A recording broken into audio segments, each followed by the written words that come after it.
Study IQ IAS, अब तैयारी हुई अफोर्डेबल।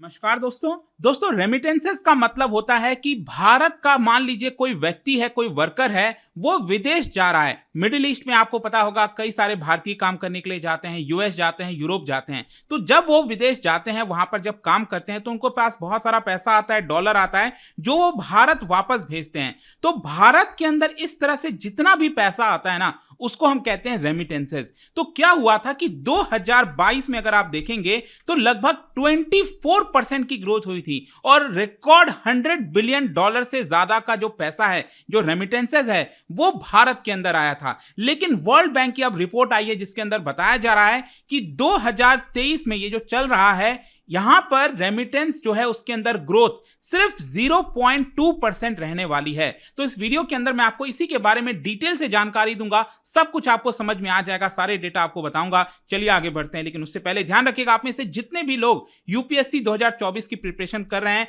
और प्रीलिम से लेकर इंटरव्यू तक की पूरी तैयारी एक सिंगल बैच में करना चाहते हो, तो अभी अभी जस्ट हमारा हिंदी, इंग्लिश और इंग्लिश बैच ये लॉन्च किया गया है, जिसके अंदर आपको सभी लाइव क्लासेस मिलते हैं। मेंटरशिप ऑलरेडी अलॉट किया जा चुका है, पर्सनल मेंटर आपको दिया जाता है। इसके अलावा टेस्ट से लेकर सब कुछ आपको मिलेगा, कुछ भी लेने की आवश्यकता नहीं है। सिंपली हमारे वेबसाइट ऐप पर जाइए या फिर कमेंट सेक्शन में इसका लिंक है, वहां पर जाकर यूज करना है कोड अंकित लाइव, ताकि आपको मैक्सिमम डिस्काउंट मिल सके। और इसके अलावा आपको बता दूं कि अगर आप ऑप्शनल की तैयारी कर रहे हैं तो यहां पर बड़ा सेल चल रहा है 25 जून तक, जिसमें आपको सभी ऑप्शनल के ऊपर भारी डिस्काउंट दिया जा रहा है, तो वो भी आप ले सकते हो। और इसके अलावा अगर आप एमसीक्यूज अटेम्प्ट करना चाहते हैं तो मेरे इंस्टा पेज पर जा सकते हैं, वहां पर जो स्टोरीज हैं उसमें जाकर आप एमसीक्यूज प्ले कर पाएंगे। चलिए शुरुआत करते हैं और सबसे पहले ये देखते हैं कि एग्जैक्टली हो क्या रहा है। देखो, OECD countries, I am sure आप सबको पता होगा, organisation of economic cooperation and development. तो बेसिकली क्या होता है, दुनिया के जो सबसे डेवलप्ड कंट्रीज है ना, जैसे यूरोप के ये देश आप देख सकते हो, इसके अलावा नॉर्थ अमेरिका के अंदर यूएस हो गया, कनाडा हो गया,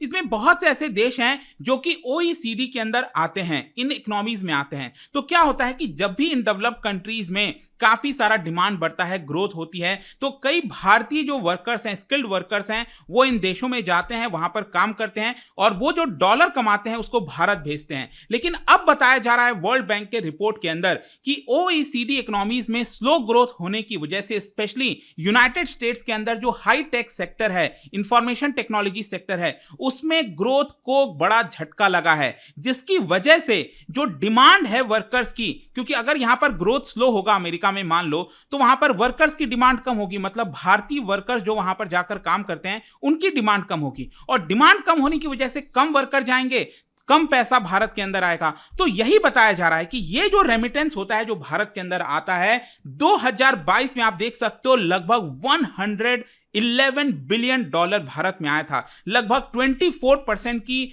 बढ़ोतरी हुई थी 2021 के मुकाबले। लेकिन अब 2023 में आप देखोगे तो सिर्फ 0.2% की ही ग्रोथ आपको देखने को मिलेगी। ये बेसिकली यहां पर आप देख पाएंगे वर्ल्ड बैंक का ये जो रिपोर्ट है, माइग्रेशन एंड डेवलपमेंट ब्रीफ। तो आपके एग्जाम में भी आ सकता है कि माइग्रेशन एंड डेवलपमेंट ये जो रिपोर्ट है वो किसके द्वारा पब्लिश किया जाता है, तो ये वर्ल्ड बैंक के द्वारा पब्लिश किया जाता है। तो इसी के अंदर बताया गया है कि भारत के अंदर जो रेमिटेंसेज है उसको एक बड़ा झटका लगेगा और 0.2% की ही ग्रोथ होगी। फिर इसके अलावा देखिए, यहां पर मैंने आपको बताया कि भारत से कई वर्कर्स डेवलप्ड कंट्रीज में जाते हैं, यूरोप जाते हैं, अमेरिका जाते हैं। लेकिन सिर्फ वही नहीं, हमारे लिए जो मिडिल ईस्टर्न कंट्रीज हैं, गल्फ कंट्रीज हैं, वो भी इंपॉर्टेंट है। आपने गल्फ कोऑपरेशन काउंसिल के बारे में सुना होगा। ये जो 6 कंट्रीज आपको देखने को मिल रहा है, सऊदी अरब, कुवैत, कतर, यूएई, ओमान हो गया, तो अबू धाबी हो गया, तो सॉरी ये तो यूएई का पार्ट हो गया, इसके अलावा बहरीन है। तो ये 6 जो देश हैं वो मिलकर बनते हैं गल्फ कोऑपरेशन काउंसिल। तो इन देशों में भी भारत के कई सारे वर्कर्स वहां पर जाते हैं और काम करते हैं।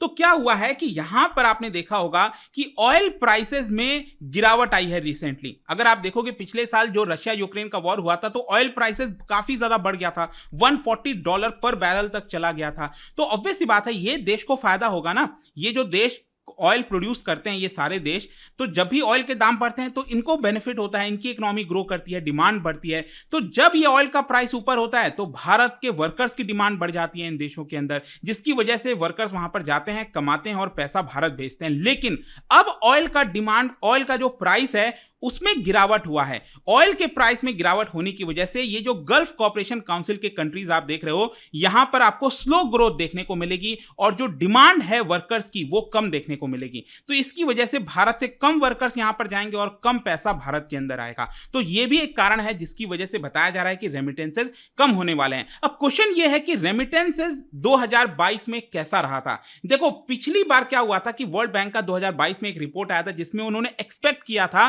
कि 2022 में भारत का रेमिटेंसेस $100 बिलियन होने वाला है। लेकिन अभी जो लेटेस्ट रिपोर्ट आई है वर्ल्ड बैंक की, उसमें बताया गया है कि देखिए ये एक्सपेक्टेशन को भी क्रॉस कर गया था, लेकिन ये 2022 में हुआ था और एग्जैक्ट कितना आया, $111 बिलियन का रेमिटेंस भारत में आया था। मतलब ये रिकॉर्ड स्तर था, आज तक कभी भी $111 बिलियन का रेमिटेंस भारत में नहीं आया। और उसमें उस समय कारण क्या था 2022 में, अगेन जीसीसी कंट्रीज के अंदर ग्रोथ बढ़ रही थी, ऑयल प्राइसेस बढ़ रहे थे, तो वो कई कारण थे जिसकी वजह से इतना बड़ा रेमिटेंस हमें देखने को मिला। आप देख सकते हो 2022 में सबसे ज्यादा रेमिटेंस भारत को ही आया था और जो दूसरे नंबर पर कंट्री थी मैक्सिको, ये लगभग आधा है, ये आप देख सकते हो भारत के मुकाबले लगभग आधा। चाइना सिर्फ $51 बिलियन, फिलीपींस इतना, इस तरह से आपको देखने को मिलेगा। तो जाहिर सी बात है भारत को सबसे ज्यादा रेमिटेंसेस आते हैं और 2022 में हुआ था। लेकिन अब क्वेश्चन ये है कि 2023 में क्या हो रहा है, क्यों आखिरकार स्लोअर ग्रोथ हो रही है। देखो यहां पर 2023 में आपको समझना है कि क्योंकि ऑलरेडी 2022 में एक तो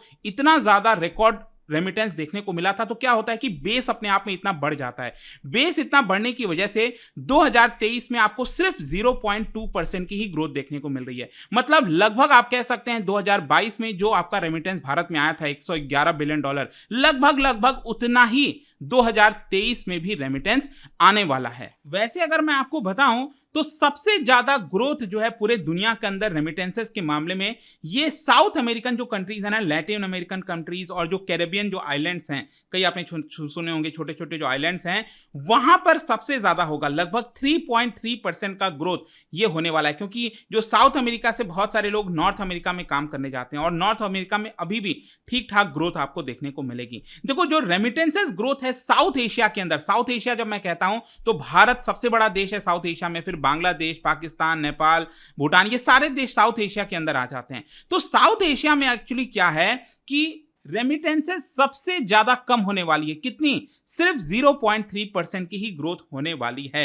इन एडिशन अगर आप देखोगे जो GCC countries, Gulf corporation countries के अंदर डिमांड्स कम हो रही है माइग्रेंट वर्कर्स की, balance of payment condition weak हो गया है, यहां पर जो एक्सचेंज कंट्रोल है वो डाइवर्ट किए जाएंगे। तो बेसिकली क्या होता है कि अगर रेमिटेंसेस ग्रोथ में रुकावट आती है तो इसकी वजह से जो इनफॉर्मल मनी ट्रांसफर है वो काम करना स्टार्ट कर देता है। इनफॉर्मल का मतलब हो गया, रेमिटेंस का मतलब होता है कि आप बैंक के माध्यम से, प्रॉपर चैनल के माध्यम से मिडिल ईस्ट से आप पैसा भारत भेज रहे हो। लेकिन अगर आप गलत तरीके से इनफॉर्मल चैनल के माध्यम से वो आप पैसा भेजते हो तो वो आपका रिकॉर्ड में काउंट नहीं होता है। तो बताया इसलिए जा रहा है क्योंकि ग्रोथ कम होगी तो हो सकता है कि इनफॉर्मल तरीके से पाकिस्तान, बांग्लादेश, श्रीलंका के अंदर आपको बड़े पैमाने पर पैसा जाते हुए देखने को मिलेगा। अब अगर हम बात करें भारत के तौर पर, मतलब भारत में सबसे ज्यादा रेमिटेंस कहां से आता है, तो मैं आपको बता दूं कि भारत जो है सबसे ज्यादा रेमिटेंसेस ये 3 देशों से देखने को मिलता है, यूएस, यूनाइटेड किंगडम, सिंगापुर।